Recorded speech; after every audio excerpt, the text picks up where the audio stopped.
In this lesson, we're going to talk about React Suspense. And in React, we're using Suspense to wrap components that need a bit more time before they can render their UI. As usual, the full article and step-by-step guide is located in our site academies.com, link in the description. The code example is also available below. You see an editor with the code example that you'll see in this lesson. So what is Suspense? In React, we use Suspense when we want to wrap a subtree of components that need additional time before they can render their UI. It's a common use case when those wrapped components need data from a server. So it's common that those wrapped components are sending a query to a server, grabbing data from a server, and only when they get the data from the server, only then they can display their UI. This is a common use case for using Suspense. Now, the Suspense has a prop called fallback, and you can use the fallback to display some UI, like a loading, like a spinner, until those components that are wrapped are getting the data and can display their UI. So you can display a loading, a fallback loading, until those wrapped components get what they need. And the API of Suspense looks something like this. You import Suspense from React, and then you are wrapping a subtree of component. In this example, we are only wrapping one component, but you can wrap multiple components and also multiple components that need data before they can render. So you import Suspense and you wrap a portion of your subtree of components that need more time before they can show their UI. Now in this example, the Suspense, we are providing a prop called fallback, and a loading, H1 loading, will be displayed until the async child will have what it needs to render its UI. Let's imagine a scenario where we want to use Suspense and where Suspense will be helpful. This common use case will help us understand when to use Suspense and what Suspense is used for. So let's imagine we want to create two React components. One React component is a table component. So that component is querying a server, grabbing data from a server and arranging that data in a table. And we want to create another component that also queries a server in a different API and then displays a summary of the data in the table. So it looks something like this. We have a table summary component that grabs data from a server and a table component that also grabs data from a server from a different API and then arrange that data in a table. Now we want those two components to be loaded together. So I want to display a loading sign, and only when those two components are ready, when they grab their data from a server and they're now ready to be displayed, I want to display those two components together. So I want a loading sign, and then after both of the components finish querying the data from a server, then display both of the components together. So let's try to figure out how we can solve the problem that we just described. How can we create those two components, the table and table summary, and create a loading sign until both of those components are ready to show their UI? So a naive solution to this problem would be to create a parent component. That parent component will send a query to the server to grab the table summary and a query to the server to grab the table data. The parent component will then grab the data from the two APIs in the server and pass them to the children component. So it will pass the data to the table summary and it will pass the data to the table component. And until the parent component finish loading all the data from the server, it will display a loading indicator until that data is ready. So why is this solution not ideal? So let's try to figure out the problem with this solution. So why is the solution that we described is not ideal and it's not the best solution? So I think a quality of a good coder is when a good coder is writing bad code, is kind of sensing that his solution is not the ideal solution, and then he rewrites the code. So a good coder can sense when he's writing a funky code. He can even sense when he's reading a funky code of other developers. But this quality, sensing that you're writing bad code, is something that you gain after experience. And often I see a lot of coders that write bad code and do not sense and do not understand that they write bad code. So it takes time to get this quality. So one of the things that I recommend on doing to actually get this quality of knowing when you're writing bad code or knowing when you have a bad solution to a problem is try to take the problem and try to magnify the problem. So try to make the problem a bit bigger. So instead of two components that querying a different API from a server, let's imagine a scenario we have a parent, but now we don't have two components, but we have many components that querying a server in different depths of the tree. So our parent now we have a subtree of the orange components here, the orange rectangles here represents a component that needs to query a server. So now we have 1, 2, 3, 4, 5, 6, 7 components that needs data from different APIs in the server, and we want to display a loading sign for all those components. So suddenly our parent component seems less than ideal, because our parent now, if we follow the previous solution that we described, the parent now need to send not 2 queries to a server, but our parent needs to send 1, 2, 3, 4, 5, 6, 7 queries to different APIs in the server,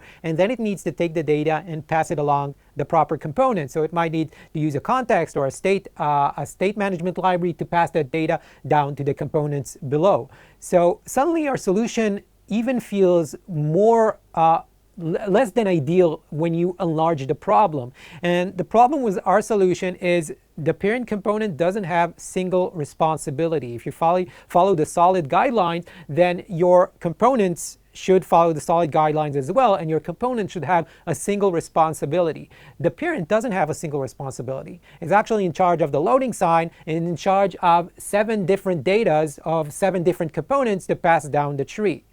The ideal solution will be single responsibility of the parent, just display the loading sign. And we broke that rule in this solution. So sometimes when you're not sure about your code, your problem that you're solving, try to magnify the problem and then see if your solution answers properly the problem, even if the problem is a bit bigger. In this case, we broke the single responsibility of our parent components. So this is why the solution before is less than ideal. Let's try to find a better solution than what we described. To do this, we have to be familiar with some additional tools in React. We need to be familiar with the fact that a React component can notify one of its parents using throw. The same throw that we're using to throw an exception, the same throw can be used in React components to notify one of its parents. But there are a few conditions to using throw in React components. The condition is throw must be used in the render function or lifecycle hooks like use effect, use memo. You cannot use throw in a sync calls or event. You cannot add a button, attach an event to the button, and then use throw in that event. This throw will not be notified to the parent. And also there should be a parent that knows how to handle that throw. If there is a throw and you don't have a component, a parent that catch that throw, then you have an on-code exception. Now let's talk about the other side, the parent that catches the thrown data. So as we mentioned, you can use throw to throw any type of data. Usually you use throw to throw instance of error class. But in JavaScript, you can actually throw any type of data. And it's common in JavaScript to throw an error instance, but when you work with React, it's common to either throw an error instance, or it's also common to throw an instance of a promise. And depending what kind of type you're throwing, either you're throwing an error instance or you're throwing a promise, the rest of the types you usually do not use to throw as a measure of convention. Not necessarily that you can't, but usually when you throw, you either throw an error instance or a promise. Now, depending on what you throw from your React component, this is what the parent component needs to fulfill in order to catch that thrown data. So if the type that you're throwing is an instance of a promise, so the one that will catch it is the closest suspense that wraps the component that threw the data.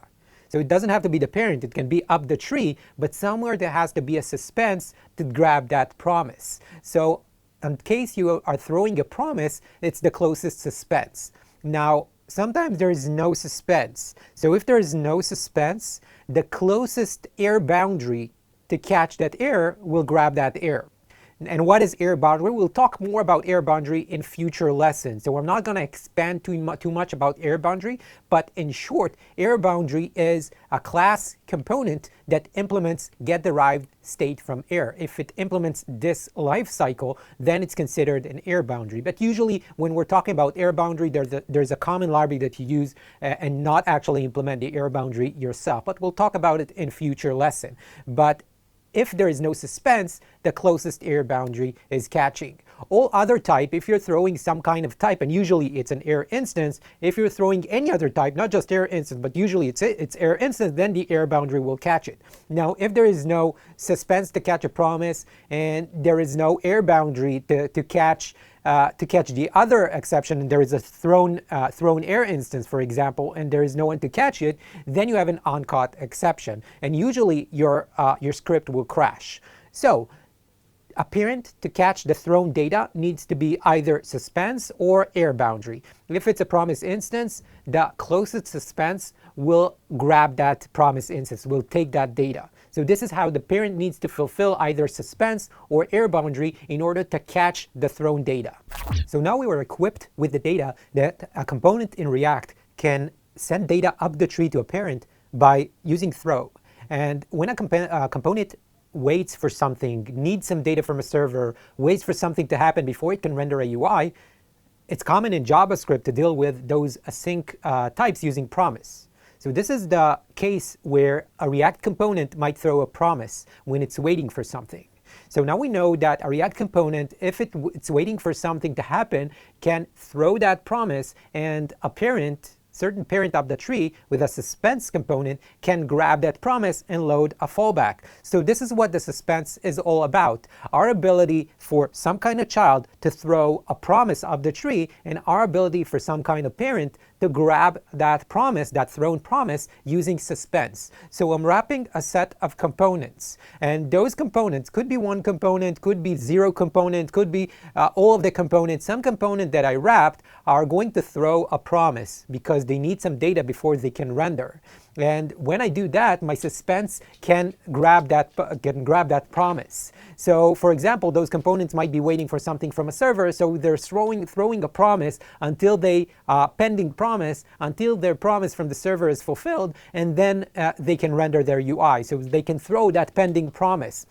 So a component that is not ready from the wrapped component in suspense can throw an instance of a promise. Now, if that promise is pending, then the suspense fallback will be displayed. If that promise is resolved, then the components under the suspense will be shown. And if the promise is rejected, then the suspense is rethrowing that error for the next error boundary to grab. So this is what the suspense is basically doing. At its core API, what the suspense is doing is allowing those wrapped components to throw a promise. And by throwing a promise, those components are telling the suspense, listen, I'm not ready yet. I need a few information from a server before I can render. Then the suspense can grab that thrown promise and can say, no problem, to the child component, I'll simply display this fallback loading before I will render you again. So this is what the suspense allows me to do, a communication between an async component and a suspense without the need to pass data. I'm simply throwing a promise. So this is how the suspense API looks like. So we have a code example of the parent component on the left wrapping the async child on the right. So on the left, we're importing suspense from React, and then we are wrapping a subtree containing, in this example, one component. But of course, you can have multiple components throwing promises, and the suspense will basically wait until all promises are fulfilled. So this can happen with multiple components. The suspense can place a fallback. In our example, in our use case, we created a table summary and a table. Both are going to throw a promise. So our suspense can grab both of those promises and display a fallback while even one is pending, and only display those components once both the promises are fulfilled. So it doesn't necessarily have to be one component. It can be multiple component that the suspense is wrapping. This is a simple example. We are wrapping one component, and the suspense is displaying loading while the async child is loading its data. The async child needs some time to pass before it can render its UI. So what the async child is doing is throwing a promise. Now notice that I wrapped it in if. Usually don't do it in the main render, otherwise you will never hit the return. So I'm doing it in if. It's just a simple example to show an API. Usually you don't throw a promise. Rather, you either use the React use function, which we'll talk about in future lesson, or if you're using React query, you have a query to use using React query using suspense. So usually do not do this. This is simply an example to show the base core API of suspense. It's not necessarily that you'll use this API to throw. You will do different measures to tell the parent component that you're not ready. But it is important to understand how the suspense is working. And basically, if you're throwing a promise, the suspense will catch it. And once that promise is fulfilled, notice also that I'm not creating the instance of the promise inside the render function. This is a common mistake also that I see. If you create the instance of a promise in the render function, once the render function runs again, it will create that promise again. So you will be stuck in the fallback state. So I'm grabbing a promise someplace outside the component, and if some conditions, you can say if my promise is not fulfilled, then I'll throw the promise, and then you display a fallback. And once that promise is fulfilled, you need to make sure that condition is not met once it's fulfilled, and then you'll return the finished loading. So this is the basic API. Now let's show it with an example. So you have this example also in the site. So if you go to the link in the description on the bottom of the lesson article, you have an editor with this example, so you can examine the code. You can also play with Suspense, play with the API, play with the code to see that you understand. I recommend that you actually experiment to really understand this lesson. You have to write code. So we'll have a playground here that you can play with the Suspense API. So, but for now, let's show it live in this video how to create a simple suspense wrapping a component that is resolved after 5 seconds. So we'll create an async child with a promise that's resolved after 5 seconds, and the suspense will display a loading for 5 seconds until that component is ready. To demonstrate the suspense, I'll create a new React project using create React app. So I'll do npx create React app, and I'll name my app suspense demo.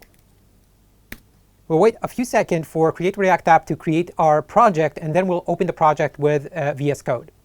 Okay, so we open the project with VS Code. Now let's create a project with two components. We'll create an app.js component that is going to wrap the app.js is going to wrap a child component. Now the child component is an async child component which can only display its UI after 5 seconds. So let's create our child component. So let's call it async child.js.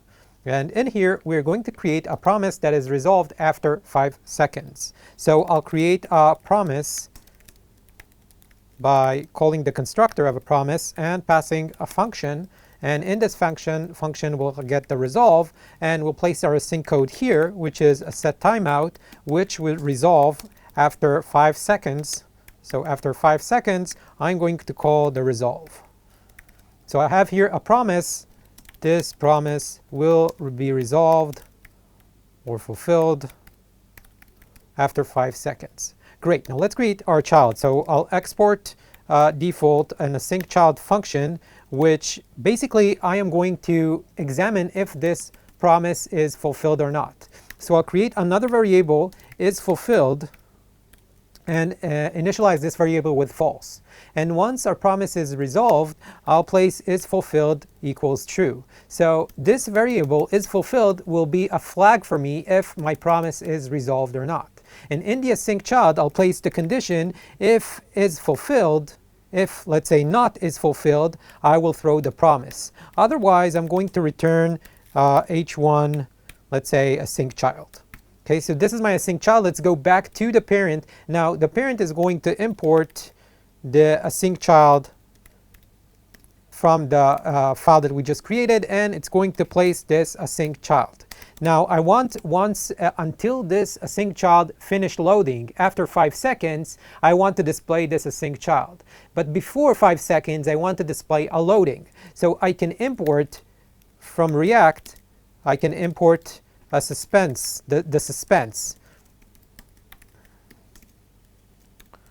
And I can wrap this component with the suspense. The suspense will grab the promise that is thrown from the async child. So our suspense will grab the promise that is thrown from the async child, and the suspense will examine that promise. And if this promise is pending, the suspense will place a fallback of loading. Once this promise is fulfilled, the suspense will call the async child render again. And note that what we did here, that we threw a promise Usually this is not how we communicate that our components needs more time to render. So usually you use library like React Query, or you use the use function from React that is specially for alerting Suspense about promises. But we'll talk about React Query, Suspense use case, and also the use function in future lesson. For now, the focus of this lesson is to understand the core API of Suspense. And basically the core API of Suspense is if you throw me a promise from one of my children, the Suspense will grab it, look at the promise, and if that promise is pending, display a loading. Now let's see if our app is working. I'm going to open the terminal and do npm start, and I am going to go to the browser and examine localhost 3000. We should see 5-second loading, and then we should see our component is shown after 5 seconds. So we see a loading, and then the async child is displayed. So we managed to successfully work with the Suspense and see the basic API of Suspense. This was the first lesson on Suspense, but there is more to learn about Suspense, which we'll cover in future lessons. We need to understand how to use the use function, how React Query is working with Suspense. We need to understand also how Suspense affects server-side rendering. All of those topics we'll talk about in a future lesson. In this lesson, the focus was understanding the basic API of Suspense. And the basic API of Suspense, that Suspense can wrap components that can throw a promise, and then Suspense will look at that promise, and if that promise is still pending, then Suspense will display the fallback. If the promise is fulfilled, then Suspense will display the components under him. And if the promise is rejected, then Suspense will rethrow the error to the next error boundary. So this is the basic API of Suspense. Now we just did this demo of the API to show the API of Suspense. Usually you don't throw promises like that. You don't wrap it in conditions. We just simply did that to understand the API of Suspense. Usually you use either use or React Query, but you do not usually create the promise, wrap it in condition. We simply did that because the Suspense needs the same promise. So we cannot create the promise inside the render function, and also we cannot throw it if it's not in a condition. So it was basically means to understand the API, but usually you will not create the promise like that and throw it like that. It was simply a means to understand the API. But I hope the API of Suspense is now understood. So thank you for listening. This lesson is available in the link in the description in our site academies.com. You can see this lesson in a step-by-step guide. You can see the code example that we shown in this lesson at the bottom of the page. There is an editor. You can play with the code and play with the Suspense API yourself. We learned by writing code, so you don't need to start a new React project. Just type in the editor to play with the Suspense API. If you like the content, like and subscribe and star us on GitHub. That's it. Thank you for listening.